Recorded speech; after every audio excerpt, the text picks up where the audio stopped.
Eske lan egin behar dut, lan ontari ez ez esaten baldin badiot, agian ez da hurrengoa iristen.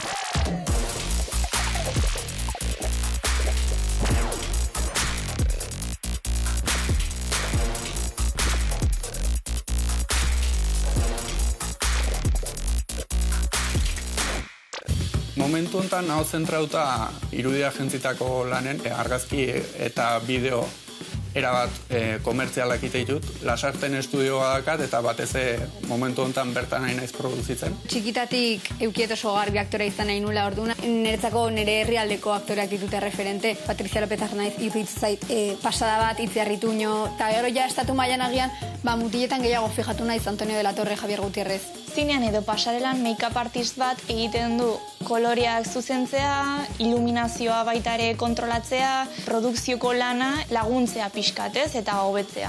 Txikitatik marrazkilaritza gustatu izan du zait, pixkan ere ideak eta nire sentimentu reflejatzea papel baten edo digitalki, eta diseinu grafikoa ikasi nun Donostin, diseinadore grafiko bezala nintzen lan egiten Loreak Mendia markan. Batez ere lan egiten dut muntaketan, departamentu horretan, baina ere bai nire proiektu pertsonalak daukat, non idazten eta zuzentzen ditudan. Momentuz labur metraiak dira, baina espero dut gauza handiagoak egitea.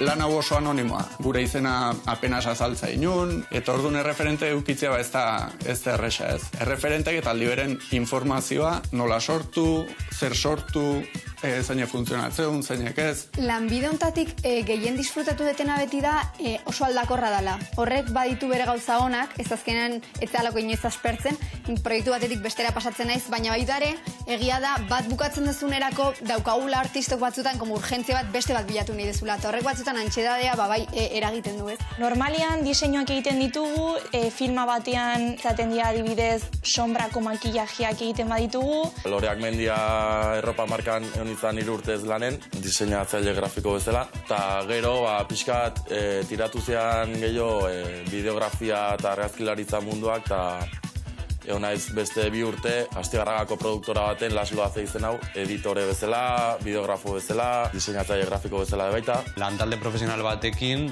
labur metraia bat bakarrik. Bueno, bi kontatzen badu dokumental labur bat, zinebirako egin nuena, baina, bat. Irudia agentzitako mundu hontan leno oso jende gutxi aitzezan. Oain ja, nik uste pandemia ezkeoz batez ere, jende asko pasazan lan mota hau ekitea. Eta oain astea informazio pixkat egoten batetik eta bestetik. Bestela, bastante komplikatu bat. Guantxe bertan nago, freelance bezala, nire proiektu txiki egiten, bideoklipak, kartelak, portadak, artista txikiri, talderi. Nik asko disfrutatzet paper txuri hartu eta ideak apuntatzen. Bilaketa batzukin interneten, sesioa prestatzen esango nuke kasi gehiago disfrutatzetela, gero aurrea ematen baino. Sortze prozesu horren parte importantena, sesio bat hasi aurretik handanetzako. Ni ansiedadea sufritzen hasi nintzen arte dramatikoa ikasi nunean, nik ikasi nituen ikasketa hauek dantzertin Bilbon, karrera guztia egin nun, eta egia da, ematen dula, gustatzen zaizun zerbait ikasten zaudenean dena dela pozgarria eta dena entretenimendu badala, baina ikasketa hauek oso gorrak dira ordu pila bat egon bertzelako ikasten eta azkenean psikologikoki ez zaila da. Gero aurrea ematea ja medio teknikok jartzea, baina ja idea ja burun da honean netzako horre arteko prozesua politena. Eta lanbide honek ere hau badauka, alde batetik aldakortasun puntu hori eta diruaren aldetik oso prekarioa izan daitekela, nik zortea izan dut telebistan hasi naizelako eta azkenan horrek dirua ematen dizulako, baina antsiedade pila bat eragiten dit lanbide honek, aldakortasunak eta gero ere dauden presak. Lan egiteko presak beti atzorako izan behar direla lan guztiak eta hori sufritu egiten dut egunero.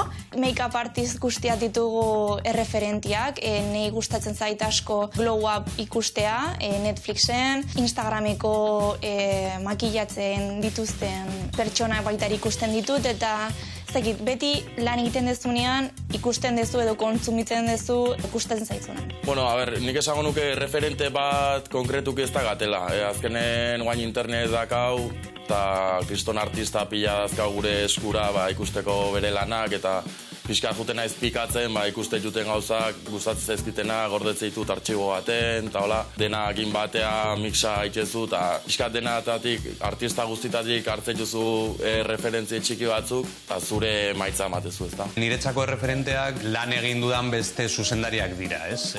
Adibidez, David Pérez Añudo edo Paul Urquijo edo Juanma Julioarekin lan egin dut batzuetan, eta beraiek nola lan egiten duten asko fijatu naiz, eta hori hartzen saiatu naiz referente moduan, ze niretzako errealagoa da, ez?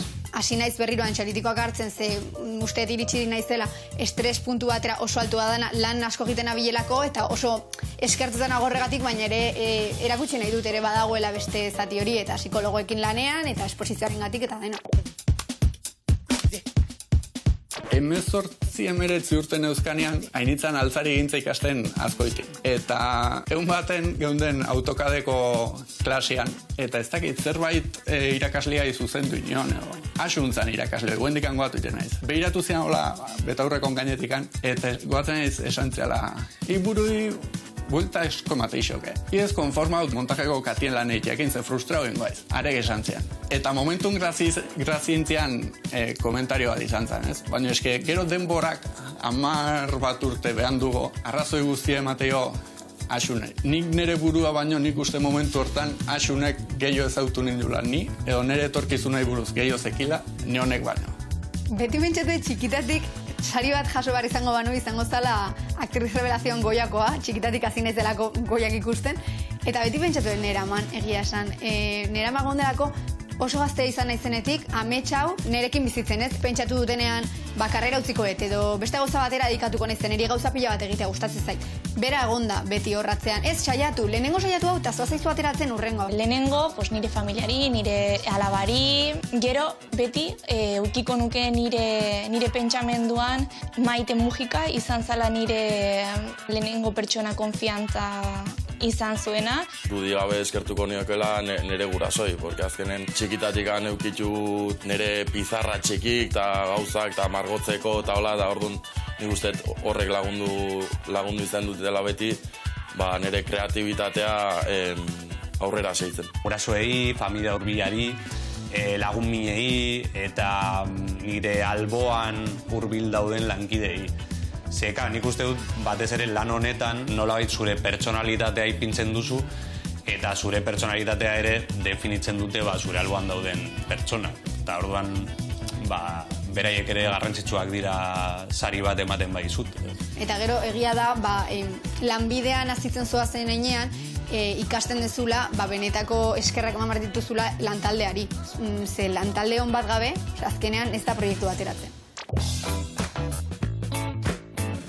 Ametsak eukitzea polta, oain bukaera determinatu bat baldin mauka, kontuz betetzeanean zer, takil limite bat jartzea hona dan. Kosta la kosta jarraitzea ez. Segun bidean ordaindu beharreko prezioa zer dan, batzutan horrutzi berria ez. Oain, saiatu gabe gelditzea, hoi beti da mutuko bazera. Edozen egoeran gainetik enintzake pasako. Bizi izan ditut oso gertutik lagunak alde batea utzi dituzten pertsonak, tradizio modukoak egin dituzten pertsonak aktore izateagatik edo artista izateagatik, hoi ustet ez nukela egingo. Gaina ustet enukela aguantatuko edozein preziotan lanitea, osea, mundu prekarioak eramaten ditun egoera batzutara. Nik ikusi naiz, telebistan lan egiten oso soldata hon batekin, baina aldi berean ikusi dut nire lagunak formakuntza berdina daugatenak eta aktore eta artista bezala oso onak dianak, 8 hilabetez antzerki obra bat montatuz eta gero kobratu gabe. Estrenora kubritu bazan, tekniko batentzat edo, beharrezkoak diren pertsonentzako ez. Iristea maldin bada momentu batean, nonik hau ez dut bidegarria ikusten, utziko nukeela.